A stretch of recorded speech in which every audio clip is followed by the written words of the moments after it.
Okay, so it's number 14. Time to crack on with this. Shield things. Welcome back to Delboy's Garage. Right, today what I want to do, you remember this, what I did was painted it with 3 or 4 coats of black, 5 in fact, and then 2 coats of the silver, the 5-wheel silver, and then 2 more coats of black over the top. So today's little task is scuff pad, and try and get through that, and it is to artificially age it, to distress it so it looks like it's got, when I had it all scuffed back with the disc, so that it looks a bit scuffed and naked and bare steel, but obviously it won't rust.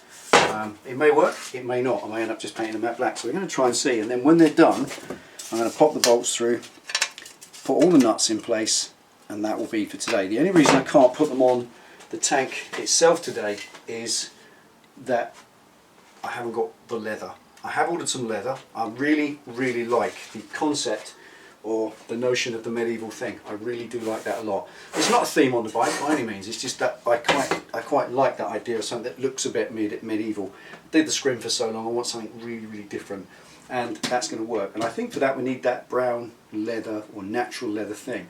I have ordered some stuff, it's coming from the USA, it isn't here yet, so I can't actually take these and apply them and stick them on yet until that arrives, because that's got to be bonded to the back as it comes through. You'll see when the time comes. But now, scuffage. Let's see what happens.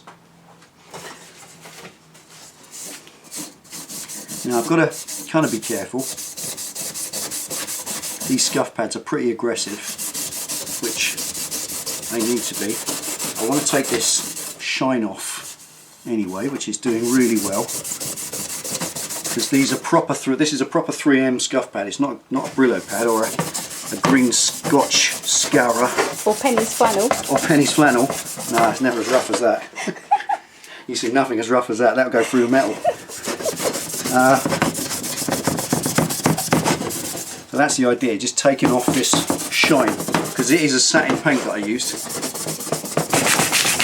Alright, that's the general idea. What we've got coming through is the little. I left it rough. When I prepared it, I left it rough and lumpy so that there are protruding pieces like this. And then as you just sand back, it's just taking the silver off and bringing through, that looks like metal, but it's actually 5 layers of paint underneath, so that's completely waterproof, but it looks the part. It's got a way to go yet. It's too hot to be doing this. It's too hot to be rubbing sand. God, it's absolutely melting. It's 32 degrees today. 32 degrees in this garage in the shade. As you can see, I've gone over to this. I'm just using a 320 grit because I don't want to tear into it too much. I don't want it to get lines in it that look like sandpaper. I want it to look kind of buffed and scuffed without too much obviousness that it's contrived.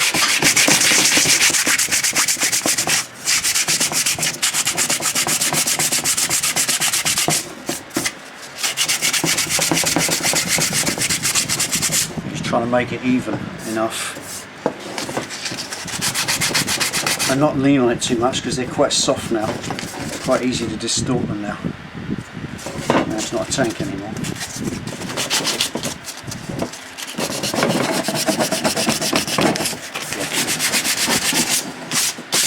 Right, that'll do for the first. Just to start with, you can take more off, but I can't add it back on. So I'm going to leave that there for now.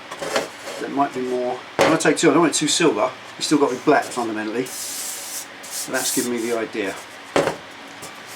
Now I've got to match each one to that one. It seems that odd little combination. Sanding it with a paper, it just never goes through it at all.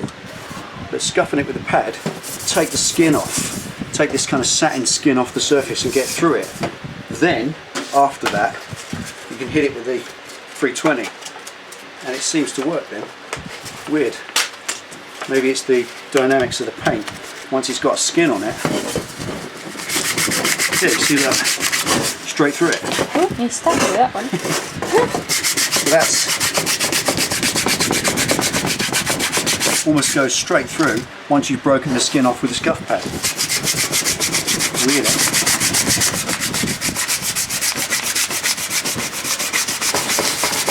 Right, as they're going to sit like that on the bike, just evening out, no dark patches, but no particularly untouched bits. Every little bit's got some wear on it, some distress like that. So they look roughly distressed to about the same amount, but differently. Right, it's a little bit more out there, don't you think, Ben? Yep, keep scrubbing. Keep scrubbing, bad boy. You got old scrubber. Right, I think I should leave you two scrubbing. I think. Look at that. Right, I think that's for now. That's okay. I think that will do for now. Thank you. That's right. There's a fan on. It's blowing it over there. I think that will do for now. I'm going to do the back pieces and then try and get all four the same. So I'll leave them for now. There's little bits I can do more of, but I don't want to overdo it. I can't unrub it. I know it means respraying it and starting again. So that's good for now. Let's get started on these.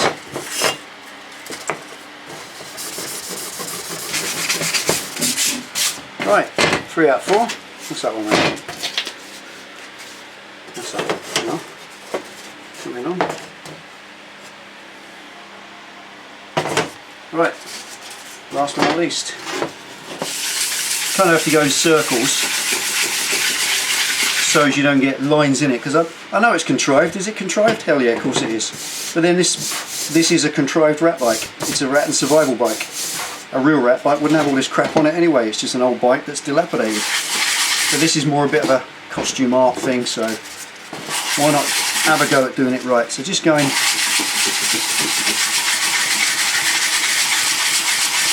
quite a long process. Each one of those take nearly an hour each to get to that state.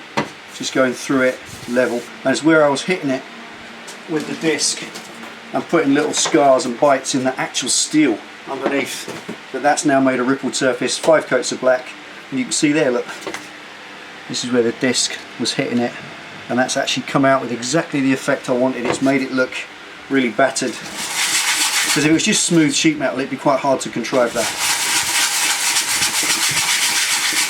So here we go. About another 20 minutes, half hour, we'll have this one done as well. And now I've got such a thin amount of black left over the silver. I can just, like a little area that's got solid black, I can just literally minish that out. Shows a little bit of silver through, matches it in. Just trying to match them all in.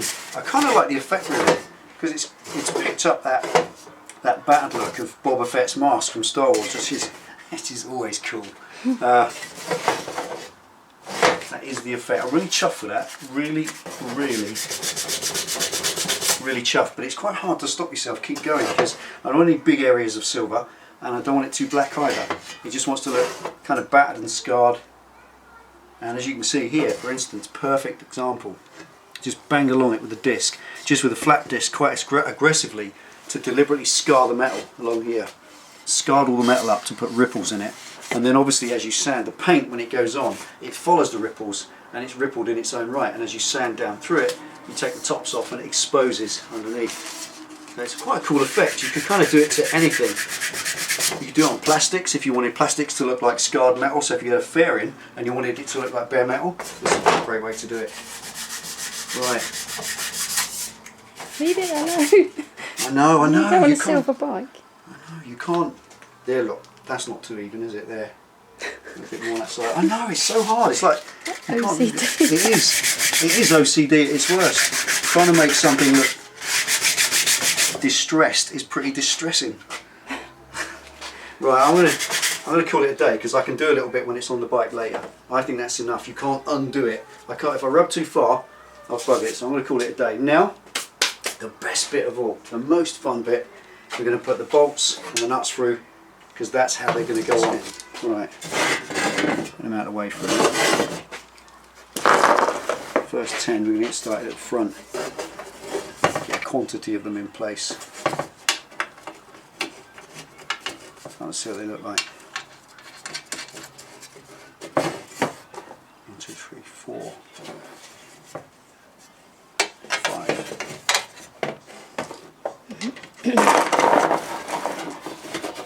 If you've not watched the earlier videos, I pre-prepared all these earlier on.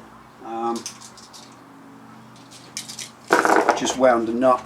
That's an M8 8mm nut, or 8mm bolt with an 8mm nut, and a washer in to hold it in place, and that forms the spacer, blah blah blah. If you haven't watched the early videos, you'll Why not? have a look. Yeah, why not? Get and watch them. You're doing skipping, how dare you? Skipped all his garage videos. Sacrilege. Right, so that's all it is. Right, just looking at these. Those ones, these are going to go in there. So these bolts at the back, I've used a shallower dome. So these back ones that are going to be towards the back of the tank, just using these little zinc ones rather than stainless, and they are probably half the height of the big ones, which will be a little bit safer if you fall against them. They're not sharp at all. I spoke to the MOT guy and he said there's no problem at all, long as they're not physically a sharp edge. He said dome bolts are absolutely fine. Pikes would be a problem, sort of the spiky things, but I don't think they'd look right anyway. It seems like I can lean on these, do them up real tight, and it doesn't distort the panel, which is odd because I thought they would, but perhaps there's not enough surface contact and the curvature isn't enough. So that's handy because they won't come undone then.